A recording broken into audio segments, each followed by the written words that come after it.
What is intelligence? What is thought? What does it really mean to have a mind? And if we can answer those questions, is it possible for people to reverse engineer the process and build an artificial mind? Sure, there are things like Siri, which can understand enough of your question to pull up directions to the restaurant. And there's IBM's Watson, which took on human contestants in a game of Jeopardy and won. But how to jump the gap from those to something everyone would agree is truly intelligent?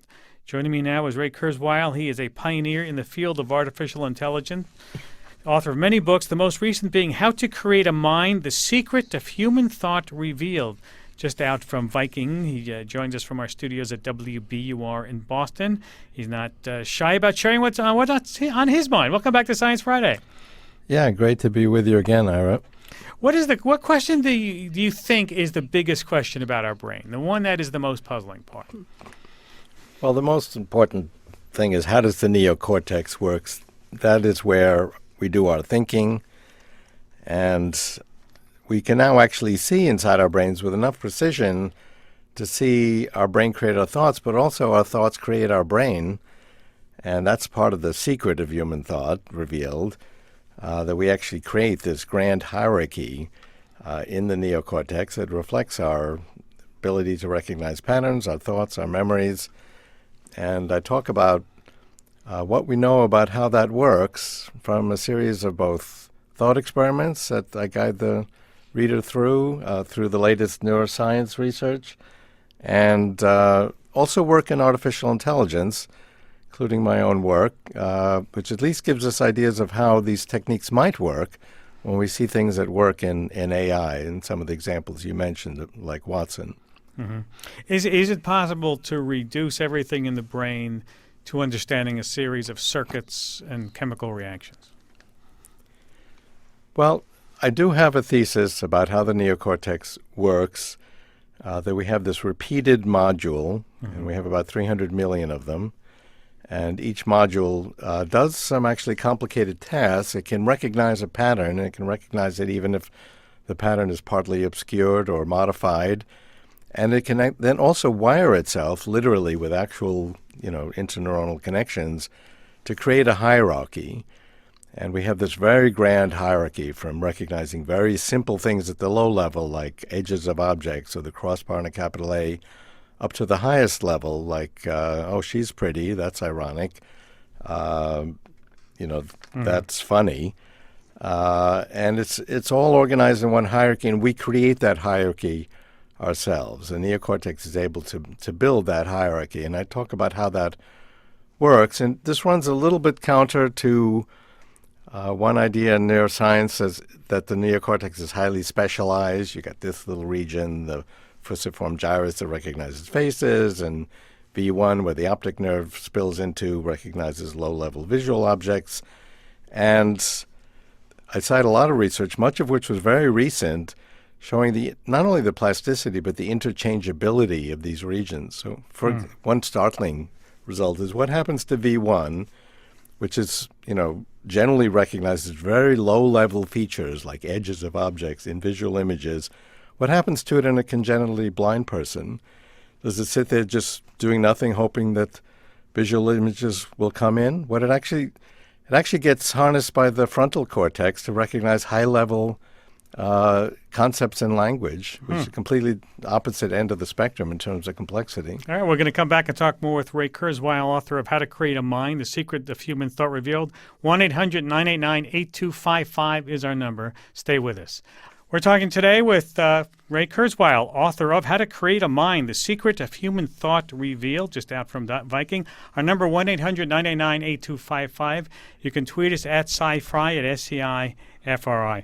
Ray, do you think we're getting to the point where we might be able to digitally back up our brain, like to make a backup of it onto some digital equipment? Well, that's the far end projection. Where we are today already is quite stunning. You mentioned Watson. What people don't often realize is that Watson didn't get its knowledge by being programmed fact by fact in some computer language like Lisp. It actually read Wikipedia and several other encyclopedias and is able to deal with the ambiguities and subtleties and vagaries of human language. And very soon, search engines will be able to read for content and meaning all these billions of web pages and other documents, and they're going to get more and more intelligent. Ultimately, we'll put them inside our bodies and brains. They'll be an extension of our thinking. They are already. I felt like a part of my brain went on strike during that one-day SOPA strike when I couldn't access these resources like Wikipedia and Google. Technology is getting smaller and smaller. That's another exponential trend. They will ultimately be small enough to go in our bloodstream, and we'll be able to non-invasively introduce computation, augmenting our immune system to make us healthier and going into our brain and providing gateways from the brain to the cloud, just as your phone is actually a gateway to the cloud. And we'll be able to do that directly from our brains to access the information that's in our brains. And you're right, there is information there. Our memories, our skills, our personality is represented by these patterns in each of these 300 million modules, by the connections between them that we create with our own thoughts. And that information is not backed up today. And it's real information. It's not just a metaphor. We will be able to capture that. That's more like a 2040s scenario, so that's not very soon, but that is where we're headed. Well, what are we going to take? What kind of breakthrough in technology will we need by 2040 to be able to make that happen? Well, we'll need the ongoing shrinking of technology. So this computer I'm holding in my hand, which is my cell phone, is 100,000 times smaller than the computer I used as a student. We're shrinking technology at a rate of 100 in 3D volume per decade. So go out to the 2030s, certainly by the 2040s, these very powerful computerized devices will be the size of blood cells. And there'll be many applications, as I said, to augment your immune system and to go inside the brain. Interacting between electronics and your neurons is already being done. Parkinson's patients have computers connected into their brains. They can actually download new software wirelessly from outside the patient to the computer connected into their brain. That's today. Now, that's not blood cell size today. It's pea size. It's pretty small, but it does require surgery. So we need a shrinking of technology, and we also need better models and better emulation of how the brain works. And I talk about the current status of that, which is actually much further along than people realize. We actually have enough information to make an intelligent statement about how the neocortex works. And in a nutshell, could you tell us about that? How does the neocortex? Absolutely. There's been a tendency in neuroscience to talk about the specialization of the neocortex, as I mentioned earlier. But there's actually a shared algorithm. One of the recent research studies shows that there are these modules that are repeated over and over again in the neocortex. There's about 300 million of them. There are about 100 neurons each. And the connections and the structure within each module doesn't change, but the connections between the modules is completely plastic, and we create that with our own thoughts. Now, each of these modules can recognize a pattern, and it gets its input from other modules, so they're organized in a hierarchy. So, for example, I have a bunch of pattern recognizers that recognize the crossbar and a capital A, and they've learned to do that. I wasn't born with that, but I learned that in my life.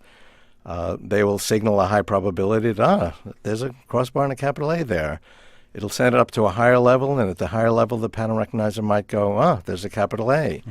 It sends up a high probability to a higher level pattern recognizer that might go, the word apple. In a region of my auditory cortex, a pattern recognizer might go, somebody just said the word apple. Go up another 10 levels, and it's now at a high level of the hierarchy to get input from different senses, and might see a certain fabric, smell a certain perfume, hear a certain voice, and go, my wife just entered the room. Go up to the highest level, and you have pattern recognizers that go, that's funny, that's ironic, she's pretty. I talk about in the book this surgery with a girl, brain surgery, and she was conscious, which you can be because there's no pain receptors in the brain. And whenever the surgeons triggered a particular spot, she would laugh. And they thought they were triggering some laugh reflex, but they quickly realized they were actually triggering the perception of humor. She just found everything hilarious whenever they triggered this spot. You guys are so funny just standing there was a typical comment. And they weren't funny. So they had found a spot, and she obviously has more than one, but they found one that, represented the perception of humor. And these you might think that those pattern recognizers must be much more sophisticated than the one that recognizes, let's say, a crossbar and a capital A. They're actually the same, except that these high-level ones exist at the top of this hierarchy. And we build that hierarchy ourselves, and we build one level of it at a time. So I've got a 1-year-old grandson, and he has successfully laid down several levels of this hierarchy. And we can see babies and children and adults learning sort of one conceptual level at a time. The one thing is that we fill that up, those 300 million pattern recognizers, by the time we're 20. And so to learn new things, we have to actually learn the art of forgetting. Part of that is just to get rid of redundancy. I mean, you start out with thousands of recognizers that might recognize a crossbar and a capital A. You don't need that many, so you can give up some of the redundancy to learn new material. But some people are better at that than others. Let me go to the phones. We got lots of people who want to talk to you. Let's go to Ricky in New York City. Hi, Ricky. Hi, thanks for taking my call. Mm-hmm. So I was wondering, to integrate technology so closely with ourselves, it'll probably have to play nicely with people. So why do you think that when artificial intelligence is developed, it'll continue to kind of play a protagonistic role instead of an antagonistic one like in the movies Terminator and so forth? Well, for one thing, it's not one thing. And you're not going to get a form, I want to be enhanced with artificial intelligence, yes or no. There's going to be a million choices. You have a million choices today just on iPhone apps. So there'll be very conservative things, some nanobots that have AI that protect you from disease or improve your memory, and they're very well established. Other things will be more experimental or more cutting edge. So there'll be many different choices. But this is not just the future. I mean, we are much smarter already with the brain extenders we have. Most of them are, hanging from our belts and in our hands. They're not in our bodies and brains, although some of them are. And they're very widely distributed. They're not just in a few dark intelligence agencies of nations. There's 6 billion cell phones. There's 1 billion smartphones. A kid in Africa with a smartphone has access to more intelligent knowledge and search capability than the President of the United States did 15 or 20 years ago. So that gives me some comfort that these technologies are very widely distributed, and they're evaluated by markets, and some things succeed and some things don't. If they really need to meet human needs to be acceptable in the market. Yeah. Let's go to Dave in Sterling Heights, Michigan. Hi, Dave. Welcome to Science Friday. Hi, thanks for taking my call. Go ahead. I just thought for a while about the concept of the emergent phenomenon theories about how consciousness can emerge from matter. The way I understand it is, putting together enough complexity, consciousness will emerge from something such as the human brain. But I just wonder if there's anything beyond that explanation, because it seems like that's just kind of a label, and how,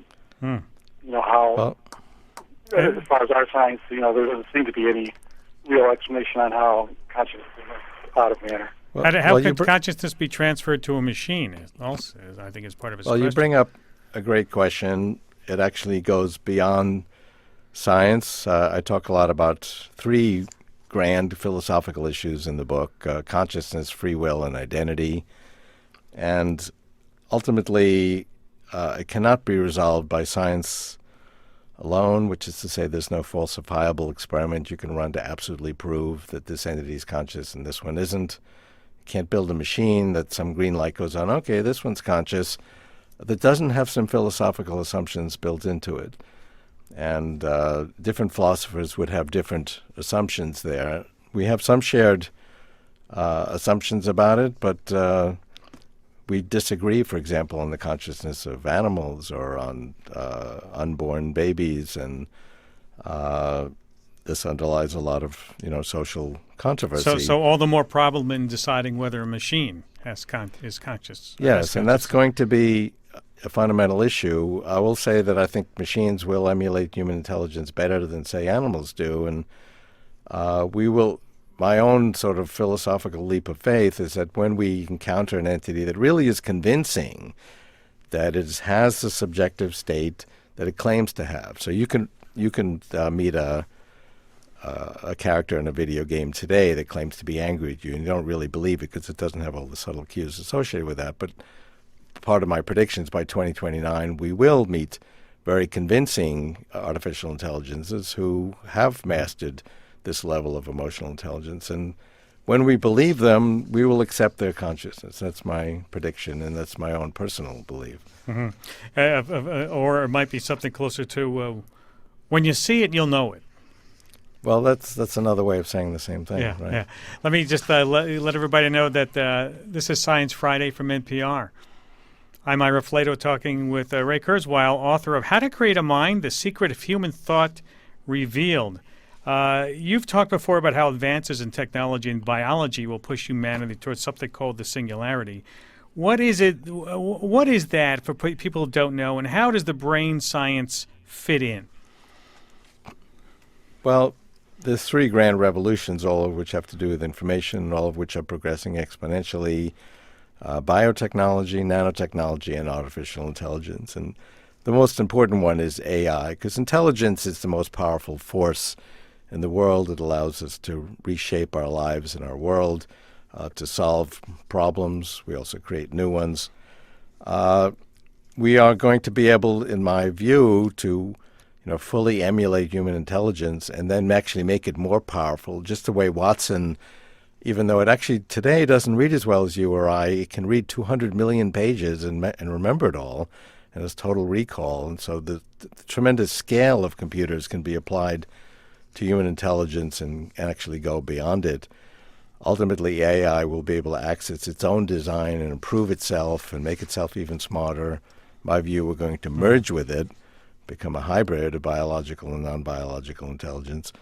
So that's one view of the singularity, and we borrow this metaphor from physics.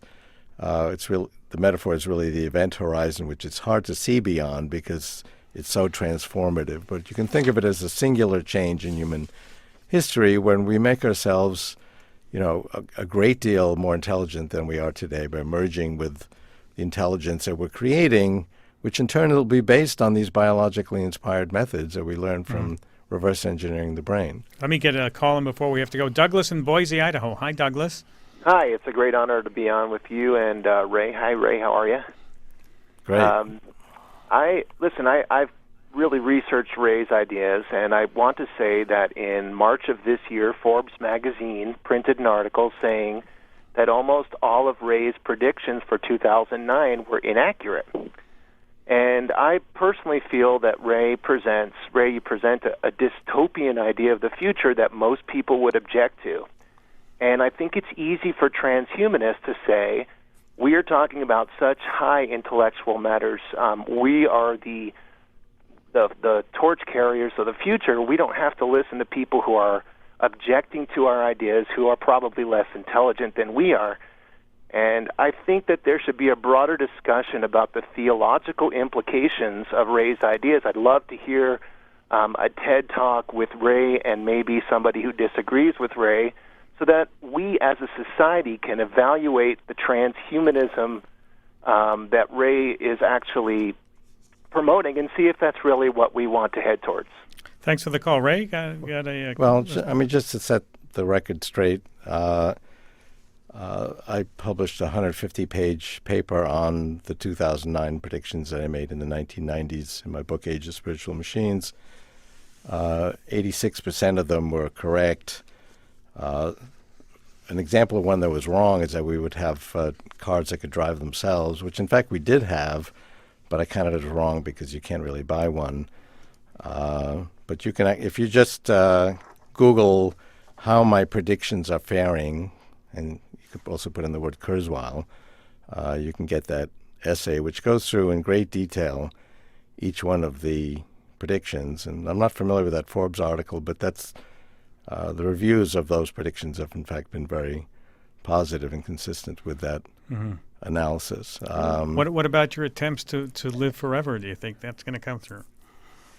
Well, I think the idea is that we're adding more time to our expected life expectancy then is going by, at least we'll get to that point by my calculations in about 15 years. That's kind of a tipping point. It's not a guarantee, but as more time goes by, we have more advances, particularly as we figure out the information processes underlying biology.